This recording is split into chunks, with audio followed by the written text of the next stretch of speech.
And the same is true wherever you find yourself today in this generational divide. We all have to choose honor.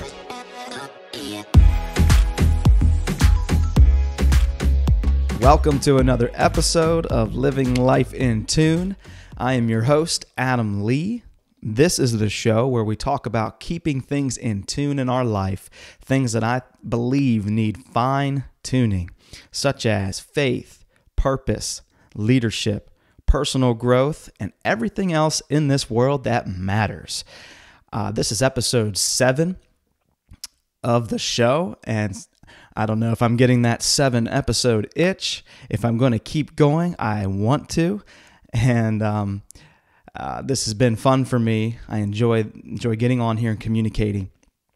Episode 7, I'm going to talk about keeping your honor in tune. The title of this episode is called Honor Through the Ages. Honor through the ages, keeping your honor in tune. This is our ability and skill set to honor everyone around us. Honor everybody around us. Have you ever assessed your honor? Do you know that you are an honoring person? Are you someone who is intentional with your honor? Are you able to honor all of the ages around you? In this episode, we'll talk about honoring up, honoring out, and honoring down. This is honoring all the ages represented alive in this world today. Everybody older, everybody your age, and everybody younger is your honor in tune. I'd like to start this episode off by just going right into God's word. Romans 12:10 says it very, very simply. Be devoted to one another in love. Honor one another above yourselves. For those of us with faith, we know it's a commandment of God to treat one another with honor and to honor one another, to honor above ourselves. And so with this simple principle out of God's word, we know that we ought to be treating everybody in our life with honor. That means everybody older than us, everybody our age, and everybody younger than us is not only worthy of honor, but it is our responsibility to make sure we are honoring all ages. So I just listened to a podcast a couple weeks ago now with Carrie Newhoff and Dr. Tim Elmore. I will link to that in the description, that episode, so you can check it out. Dr. Tim Elmore has written many books over the years about the different generations, and he's famous for, at least famous with me, for his habitude books, habits and attitudes of young people, of leaders, of Christians. So if you have a chance, check out Habitudes by Tim Elmore. He does an excellent job of using a single image to drive home a biblical truth or a principle that's really important. And they're so easy to communicate, so easy to digest. And I love those books. So when I saw Tim Elmore on Carrie's podcast, I had to listen to it. He's got a new book out, A New Kind of Diversity by Tim Elmore, A New Kind of Diversity. And so I'll also link to that book. I haven't read it yet, but I'm going to pick it up because I just totally dove into this podcast. And a lot of what I say today comes out of that show. So a new kind of diversity is this. While we usually think of diversity viewed as either ethnic diversity, gender diversity, income diversity, Tim Elmore highlights a new kind of diversity in his book, an undeniable generational gap in this world. An undeniable generational gap in this world. Diversity of generations now exist in our workplace and in our world. In the podcast, he goes over that there are 7 living generations today. 7 different generations of people walking the planet today. That is a new kind of diversity. 7 different ages alive now. And they're simply this. I'll highlight them real quick. We have the senior generation, which is known as the greatest generation. And these are all who fought in World War II. They'd be in their 90s right now, still alive today.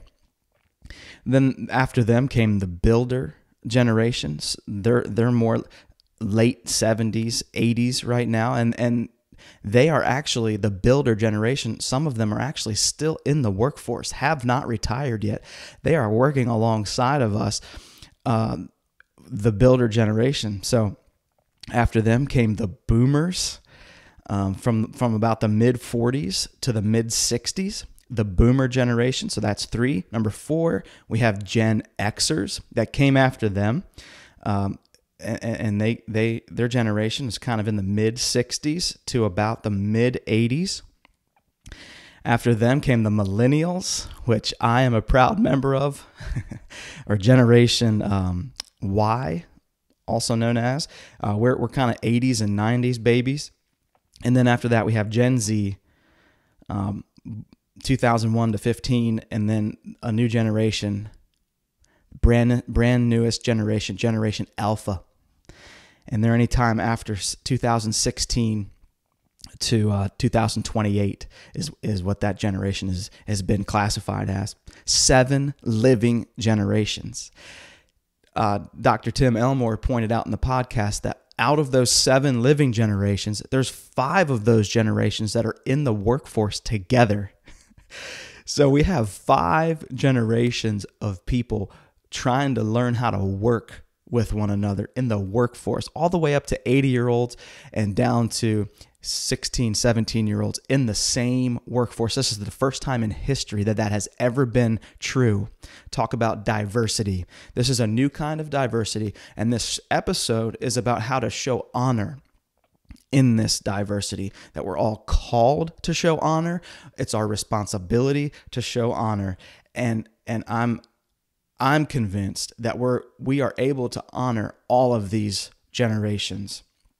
And so being 35 years old means that I am smack dab in the middle of this great generational divide. I'm a millennial, and that means I have out of those 7, I have 3 generations above me and 3 generations below me. And it's my responsibility as a millennial to learn how to honor up, learn how to honor out, and learn how to honor down. And the same is true wherever you find yourself today in this generational divide. We all have to choose honor. And so let's talk about these 3 areas. First, I'll start with honoring up. Honoring up, honoring everybody older than you. And I have this in parentheses, honor up by inheriting. Yeah, honor up by inheriting. Honor the older generations by assuming that you have something to inherit from them. Assume that they have something to pass along to you.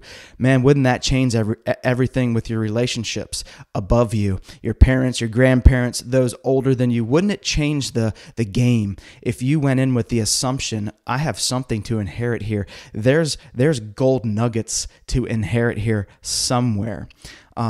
Oftentimes we have a bad attitude about this. Please don't have a bad attitude about this, assuming that, they have nothing for me. They didn't know what they were doing. I can't gain anything from my parents or my grandparents. Don't have that attitude. You have to make the assumption that you have a rich inheritance to gain from this generation, from those older than us. There's gold somewhere.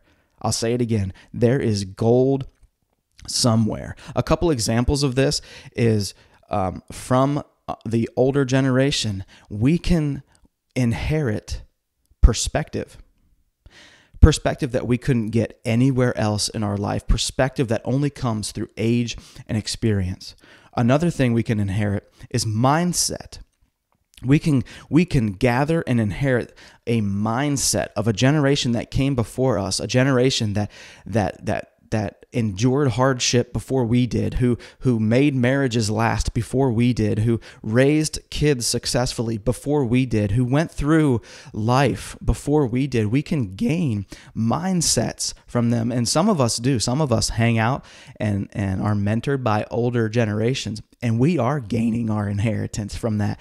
And I want to point out that is pure gold to you if you're able to gain a mindset from somebody who's a little bit farther along than you, a little bit older in life than you. That's pure gold. You can also inherit monetary inheritance. Obviously, here for some of us, there's a financial reward or inheritance waiting for us from the older generation. Some of us have already been. Depending where you fall on this generational line, some of you have already received your inheritance from those who came before you. And that's an amazing thing. That's an amazing thing to be able to receive that. And then another thing we can inherit is just wisdom. We can inherit wisdom. Great. I call this, those of you who are not honoring above you, not honoring up, not even thinking about inheritance, you are missing out on the greatest advice you never got. I'll say that again. If you have a bad attitude towards the people in your life that God put over you, who came before you, if you have a bad attitude, you are missing out on the greatest advice that you never got. By choosing honor today, you can go gold mining. And you can choose to honor up by having the posture of inheritance, by having the posture of I have something here to get from, not an entitlement, but I truly can receive something from the generation that came before me. If that's your attitude, you have all of these things to inherit: perspective, mindset, monetary wisdom. All of these things can be yours if you have the right attitude, if you're choosing to honor. So that's honoring up. I want to talk next about honoring out. Honoring out. Everybody, wherever you find yourself on that generational line, honoring out simply means partnering with people your age. Partnering with people your age. Here's the assumption you're making now, that you have something to offer to people your age and they have something to offer you. Here's the belief. By choosing to partner with people, you're honoring them because here's the belief. You believe that you're stronger together. And here's a warning I want to give to every single, this doesn't matter what age you are or what generation you fall into. Do not tread through life alone. Do not wade through this world by yourself. That is not an honoring attitude. That is actually dishonoring. You're dishonoring yourself. You're dishonoring others.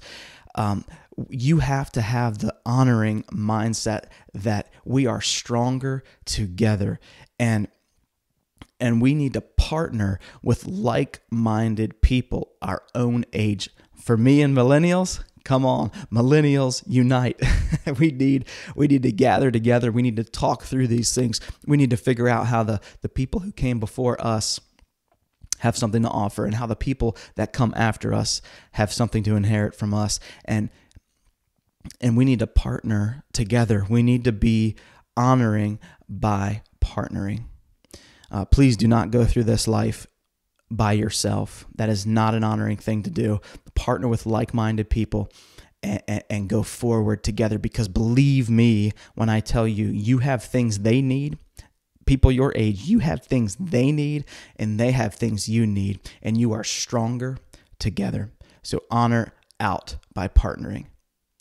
And then my last thing, honoring down. And I might get a little carried away here. I've been a youth pastor for 13 years, and I'm all about investing in the next generation, those who come after me. And in my notes here's how we honor down. So just a brief review. We honored up by inheriting, we honored out by partnering, and we honor down by investing. An attitude of honor, a lifestyle of honor for those younger than us is making the investment, honoring them enough to make the investment. Assume that you have something to offer them. invest in them. You are their inheritance. See how this honor cycle starts all over? Now we have to come to the belief. Now we have to come to the belief that we are their inheritance. So I am challenging you today, make the investment, no matter how lost or how far you believe that the generation coming up under us is. Come on, millennials, I'm talking to us. Generation Z, and what were the other ones? Generation Y, Generation Z, and the Alpha generation. We have to believe, no matter how far gone we think that things are getting, we have to believe that we are their inheritance and we have something to invest in. That's the honoring attitude here. We can invest. Here's how. Here's a couple things I've noticed. We can invest by pouring in and speaking to low self-esteem problems. The generation under millennials, and some of us millennials as well, and I think it goes to be true and can be said of every generation, that there are self-esteem issues.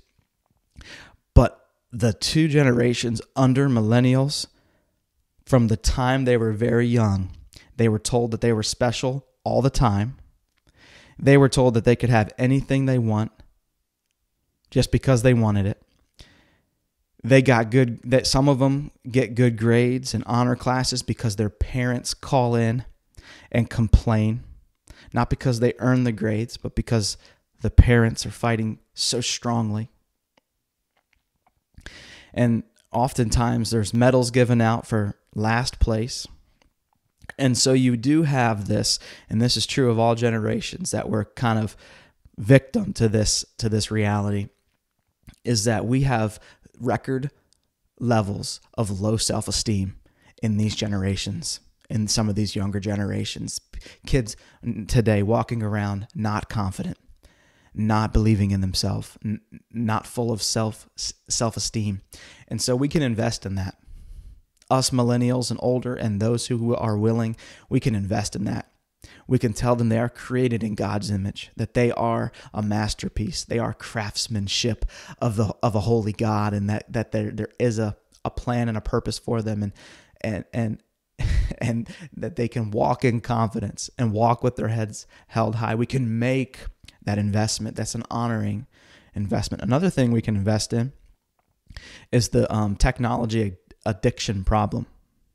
This is a big problem. All of us are actually falling victim to it. Every generation. I don't think there's any age group excluded from the addiction to dopamine that has happened through the invent of cell phones and social media. So now we have a generation who is not able to cope with stress because we are addicted to the dopamine hits from our cell phones. Most young people use this dopamine from cell phones, just like drugs or alcohol from older generations. Unfortunately, our brains get rewired, and we start to in development, early childhood development, and throughout our adolescence and teen years, we actually go to our devices like drugs or alcohol because getting a text feels good. Getting a like on social media feels good. Having a friend reach out to you in Instagram feels good. And so we become the generation, there's a real addiction problem to the dopamine that comes from feeling good from these things. And this is why we check a post 10 times after we post it. We're addicted to the dopamine rush. And there's no one suffering more from it than the generations below us. And we need to make that investment. We need to help with that. We need to help them with coping mechanisms that aren't their cell phones, coping mechanisms that aren't text messages or likes on social media. It's funny because we put age restrictions on everything else, drugs and alcohol related. You know, alcohol is 21, tobacco is 18. We don't have any age restrictions on this dopamine drug of cell phones. It's almost like opening a liquor cabinet to to an adolescent and saying, here, try this for all of your stress. It's crazy. And it's just the reality of today. And the honoring thing to do, if you are a millennial or anything above that, is to invest in this generation by teaching them that there is a higher way of coping, that there's a better way, that we don't derive all of our identity and personal well-being from our devices. We need to make that investment in them, and we need to make it fast. Last thing we can invest in is a genuine, deeply rooted impatience problem. And this, again, is one of those things that is affecting all of us, but this, especially this generation coming up, there's a genuine impatience problem. Think about it this. If you want to buy something, where do you go? Amazon. You get it the next day, sometimes the same day.